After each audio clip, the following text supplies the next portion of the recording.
입니다. 시작. 그러나 야곱아 너는 나를 부르지 아니하였고 이스라엘아 너는 나를 괴롭게 여겼으며 내 번제의 양을 내게로 가져오지 아니하였고 내 제물로 나를 공경하지 아니하였느니라. 나는 제물로 말미암아 너를 수고롭게 하지 아니하였고 유함으로 말미암아 너를 괴롭게 하지 아니하였거늘 너는 나를 위하여 돈으로 향품을 사지 아니하며 희생의 기름으로 나를 흡족하게 하지 아니하고 내 죄짐으로 나를 수고롭게 하며 내 죄악으로 나를 괴롭게 하였느니라. 곧 나는 나를 위하여 내 허물을 도말하는 자니 내 죄를 기억하지 아니하리라. 너는 나에게 기억이 나게 하라. 우리가 함께 변론하자. 너를 말하여 내가 의로움을 나타내라. 내 시조가 범죄하였고 너의 교사들이 나를 배반하였나니 그러므로 내가 성소의 어른들을 욕되게 하며 야곱이 진멸 당하도록 내어주며 이스라엘이 비방거리가 되게 하리라. 아멘. 오늘 본문을 읽어보니까 하나님께서 우리를 향해 답답한 심정을 하소연하시는 것을 알 수가 있습니다. 하나님 우리를 향하여 제발 내 마음을 좀 알아다오. 제발 내 마음을 좀 알아다오. 그렇게 하소연을 하십니다.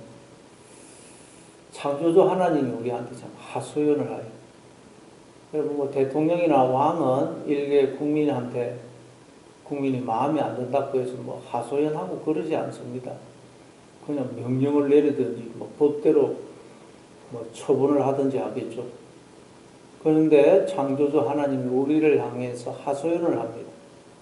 왜냐하면 우리는 자녀이기 때문에. 자녀.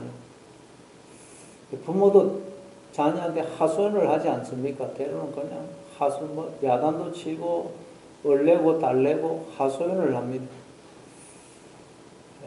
마음대로 안 되거든요, 자녀가. 때로는 부모이기 때문에 어떨 때는 죄인처럼 됩니다. 부모가 다른 집 자식처럼 내 자녀한테 잘 해주지 못할 때, 또 자녀가 부모한테 왜 날 낳았어요? 그러면 참 부모는 죄인처럼 됩니다. 근데 오늘 본문을 읽어보면 마치 하나님이 우리 앞에서 우리한테 사정을 하시고 하소연을 하시는 것을 알 수가 있어요. 하나님은 우리 때문에 애를 태우시고 참 마음을 졸이신다는 것을 알 수가 있습니다. 창조주 하나님이 나 때문에 애를 태우시고 마음을 좋으시고 또 어쩔 줄 몰라 하신다. 그러면 참 우리가 참 이것만 알고도 얼마나 어떻게 보면 기분이 좋죠.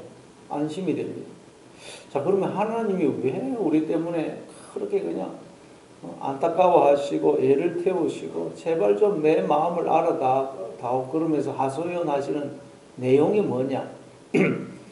22절에 보니까 그러나 야곱아 너는 나를 부르지 아니하였고 이스라엘아 너는 나를 괴롭게 여겼으며. 하나님 우리를 보실 때 제일 안타까운 게 뭐냐? 우리가 하나님을 부르지를 않더라는 거예요. 하나님을 불러야 되는데 인간들이 하나님을 안 부르더라는 거죠. 자녀들은 여러분 부모님을 불러야 됩니다. 집에 와서 그리고 무슨 일이 있으면 엄마, 아빠, 부모를 불러야 됩니다. 부모한테 어떤 거 이야기하고 부모를 기뻐하고 즐거워하고 또 무슨 문제가 있으면 부모한테 이야기를 해야 됩니다. 그러면 다 이야기하면 그 다음부터는 부모가 알아서 합니다. 부모의 문제가 됩니다. 근데 자녀들이 사춘기가 된다든지 부모하고 조금 사이가 안 좋으면 무슨 문제가 있어도 부모한테 말을 안 하죠. 그러면 부모는 너무 답답합니다. 그런데 인간들이 우리가 그렇더라고요. 우리는 여러분 하나님한테 다 이야기하고 무슨 어려운 문제가 있으면 하나님한테 도움을 구하고 해야 되는데 인간들이 하나님을 부르지를 않더라. 하나님을 부르지를 않으니까 자꾸 자기 마음대로 생각해가지고 걱정하고 염려하고 잘못된 행동을 하고 잘못된 길을 가더라는 거죠.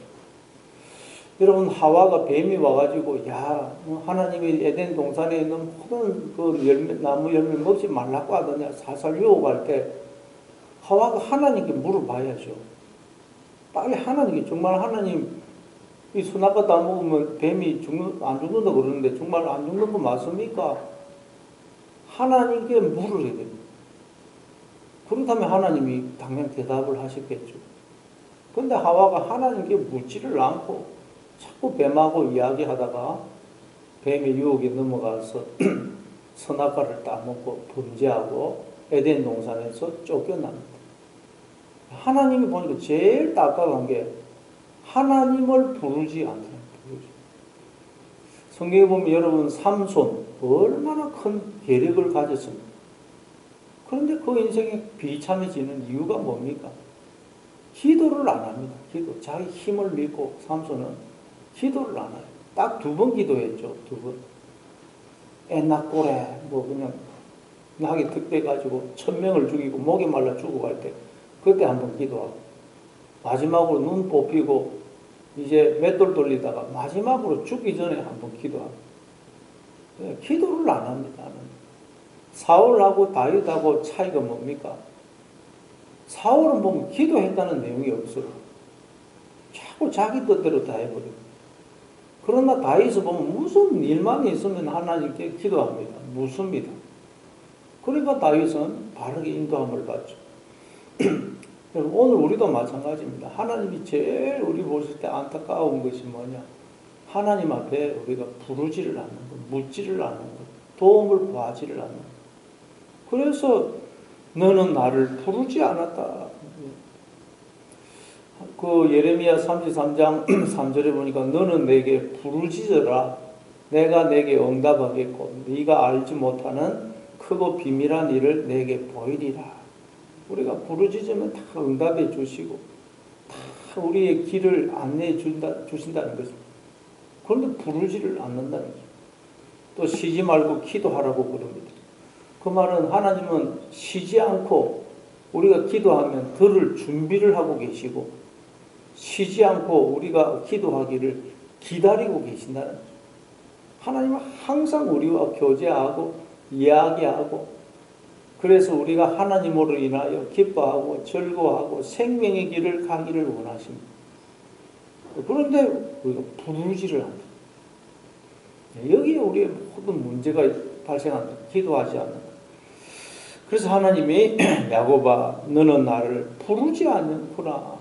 제발 좀 나를 불러라. 나한테 이야기해라. 하나님이 하소연을 하고 계십니다.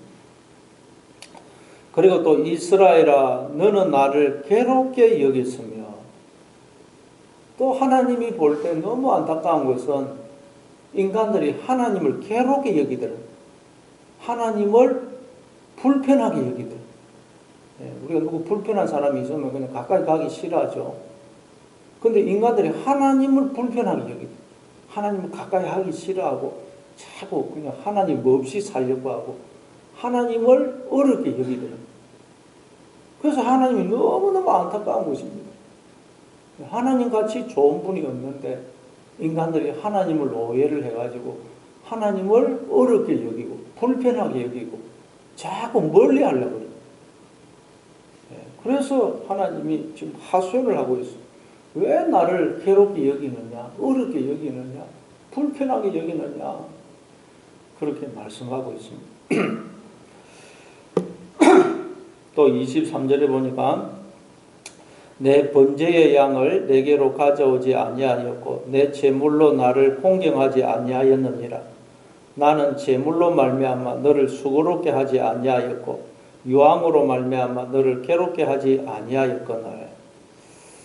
또 하나님의 백성들이 하나님께 이 번제의 양을 가져오는 것, 제물을 드리는 것을 아주 아까워하더라. 하나님 앞에 헌금하는 거 말하자면 헌금하는 거 너무 아까워하더라. 하나님이 뭔가 나한테 덕보려고 그러시는 모양이다. 그러면서 헌금하는 것, 제물을 가져오는 걸 너무 억지로 아까워서 하더라. 그럼 하나님이 우리한테 덕보려고 헌금하라고 하십니까? 그러지 않습니다. 그 뒤에 보니까 나는 재물로 말미암아 너를 수고롭게 하지 아니하였고 유황으로 말미암아 너를 괴롭게 하지 아니하였거든. 하나님께서 재물을 바치라 헌금해라 하는 것은 우리를 그냥 괴롭히려고 우리한테 덕 보려고 그렇게 하시는 것이 아니라는 것입니다. 그럼 왜 하나님이 우리한테 헌금하라 그럽니까? 우리에게 복을 주기 위해서죠. 복이. 우리가 애들 키울 때 보면 애들 과자 사줘가지고 먹고 있으면 아빠 하나 줘 그러면서 입을 내밉니다. 아빠 하나만 줘. 그럴 때 애가 아빠 먹어 하고 하나 주면 얼마나 기분이 좋아요. 야 그러면 더 큰 걸 사줍니다. 근데 애가 그냥 싫어 그러면서 막 안 줍니다. 그러면 너무 섭섭하죠. 애한테 하나 줘 그런 건 아빠가 애 뺏어 먹으려고 그런 게 아닙니다. 먹고 싶어서 그런 것도 아니고 애가 하나 주면 그것에 그냥 그 애의 사랑에 그냥 기뻐하고 그래서 그거 가지고 더 좋은 거 주려고 사주려고 그러는 거 아닙니까? 마찬가지로 하나님도 우리한테 헌금하라는 게 있어요. 하나님이 우리한테 덕 보려고 빼앗아 가려고 그런 게 아니고 우리가 헌금하는 걸 보고 하나님께서 더 큰 복을 주시려고 그러는 거죠. 그런데 인간들이 하나님이 뭔가 나한테 덕 보려고 그러시는 모양이다. 나한테 뭘 빼앗아 가려고 그러는 모양이다. 그렇게 해가지고 너무 그냥 인색하고 억지로 하고 제대로 헌금을 안 하더라. 하나님을 오해를 하더라. 그래서 하나님이 답답해가지고 지금 이렇게 말씀을 하시는 것입니다. 24절에 보니까 너는 나를 위하여 돈으로 향품을 사지 아니하며 희생의 기름으로 나를 흡족하게 하지 아니하고 내 재짐으로 나를 수고롭게 하며 내 제약으로 나를 괴롭게 하였느니라. 예, 돈으로 향품을 사지도 않고 희생의 기름으로 하나님을 흡족하게 하지도 않더라는 것입니다. 예, 억지로 그냥 인색하게 그냥 하나님께 하더라. 우리가 자녀를 키워봐도 그렇죠. 부모는 늘 아낌없이 자녀에게 주는데 자녀는 부모한테 조금 하는 거 엄청 아까워합니다. 그리고 자기 한 건 늘 기억하고 부모한테 받은 건 기억도 안 하고. 인간들이 그렇다는 거예요. 다 우리는 모든 걸 하나님으로부터 받았는데 지금도 다 하나님의 은혜 가운데 살고 있는데 그거는 모르고 하나님께 조금 하는 거는 너무 아까워하고 인색하더라는 거죠. 대신 그냥 죄짐으로 늘 그냥 죄를 지음으로 하나님을 수고롭게 하고 하나님을 괴롭게 한다는 거예요. 여러분 자녀가 잘못되면 늘 부모는 괴롭습니다. 자녀가 잘못되면 부모는 괴로운데 근데 이제 자녀가 부모님이 나 때문에 괴로워하고 나 때문에 막 걱정하고 계신다는 걸 하면 한편으로 자녀는 안심을 하죠. 부모님이 나 때문에 걱정하고 있으면 이제 알아서 하겠네. 근데 여러분 하나님도 우리 때문에 괴로워하신다는 거예요. 우리가 얼마든지 하나님으로 인해서 기뻐하고 감사하고 또 복을 받고 살 수 있는데 그렇게 살지를 못하니까 하나님이 우리 때문에 지금 괴로워하십니다. 괴로워. 야, 여러분 하나님이 나 때문에 그냥 괴로워하신다. 이거 어떻게 보면 얼마나 감사한 일입니까? 창조주 하나님이 나 때문에. 우리는 여러분 옆집 아이가 잘못해도 별 신경 안 씁니다. 그러나 내 자녀가 잘못되면 우리는 얼마나 걱정합니까?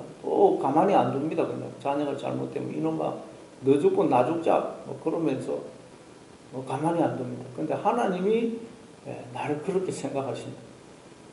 나 때문에 걱정하고 염려하신다.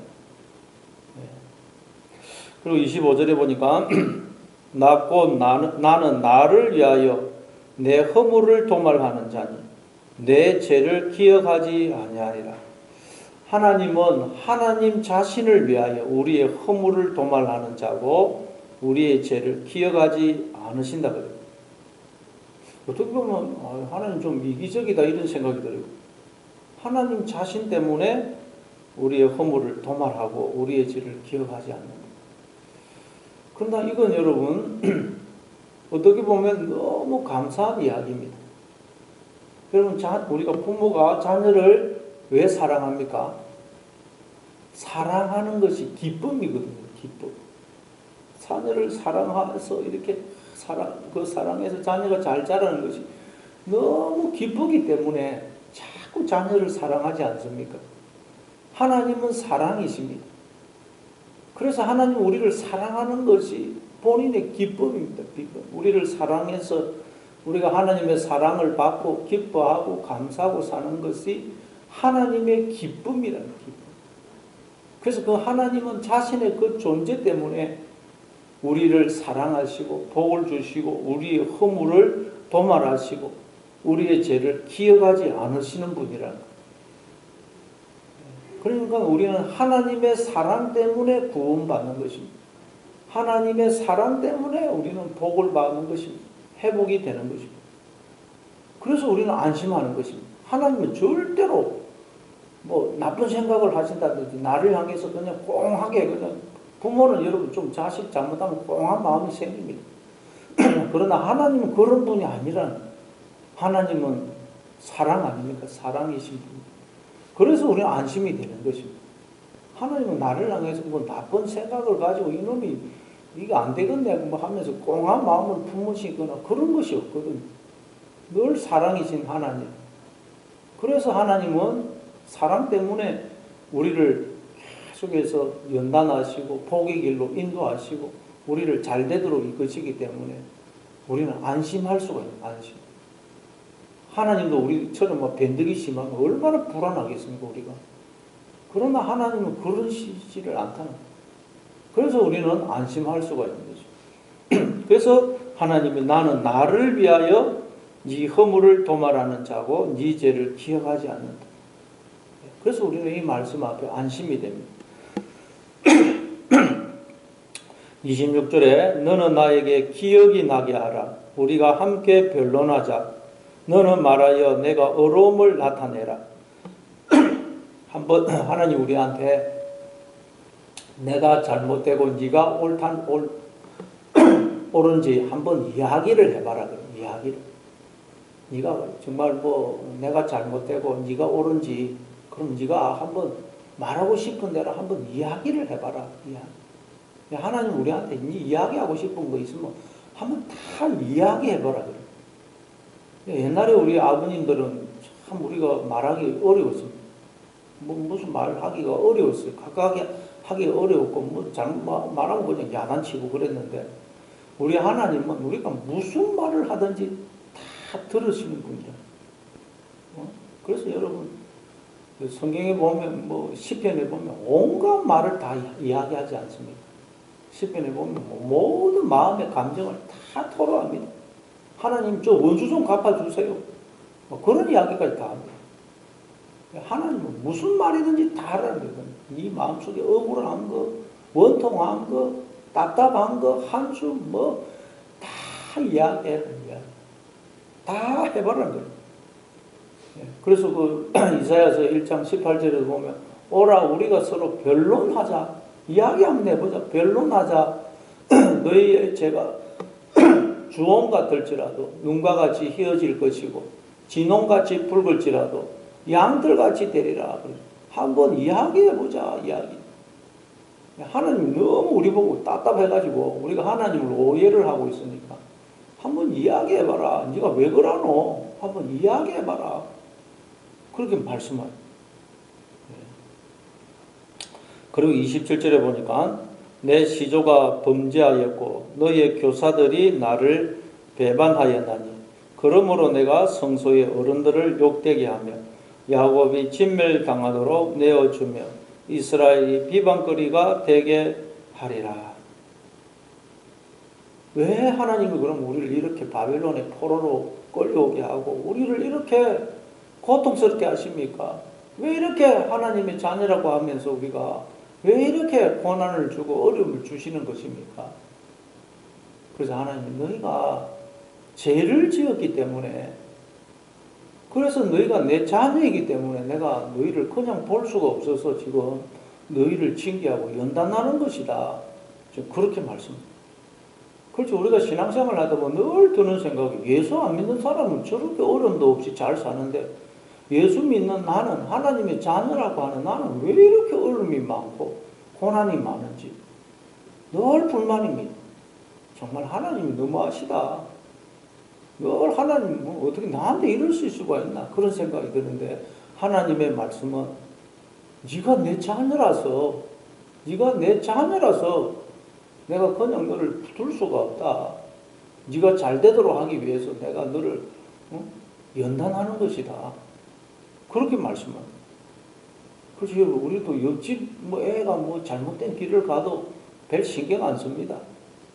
그러나 자녀가 여러분 잘못된 길로 가면 가만히 둡니까? 그냥 이놈의 자식아 네 죽은 내 죽자 그러지 않습니까? 반드시 바로 잡습니다. 그래서 그냥 우리도 그냥 하나님한테 불만이 많은데 하나님 하시는 말씀이 네가 내 자녀이기 때문에 내 자녀이기 때문에 내가 너를 그냥 둘 수 없고 바로 잡는 것이다. 그렇게 말씀해요. 그래서 히브리서 12장 6절에도 보면 주께서 사랑하시는 자를 징계하시고 그가 받으시는 아들마다 채찍질 하십니다. 우리를 사랑하시기 때문에 하나님 징계하시고 우리가 아들이기 때문에 잘못된 길로 가면 채찍질 하신다. 바로 잡으신다. 예, 그래서 하나님이 답답해가지고 이렇게 말씀을 하는 거예요. 예, 오늘도 여러분 그래서 하나님은 우리 때문에 해를 태우고 계십니다. 해를 태우고 계시고 마음을 졸이고 계시고 그냥 하소연을 합니다. 제발 좀 내 마음을 좀 알아다오. 하소연을 합니다. 내한테 좀 이야기 좀 해라. 이야기 좀. 예, 참 하나님이 이렇게 우리를 사랑하신다는 것을 아셔서 우리에게 일어나는 모든 일은 하나님이 나를 사랑하셔서 허락하시는 것이다. 그래서 여러분 고난을 통해서도 하나님의 사랑을 깨닫고 모든 일을 통해서 하나님의 사랑을 깨달으시고 오늘도 이 하나님께 늘 묻고 이야기하고 하나님과 동행하는 그런 삶을 사는 하루가 되시기를 바랍니다.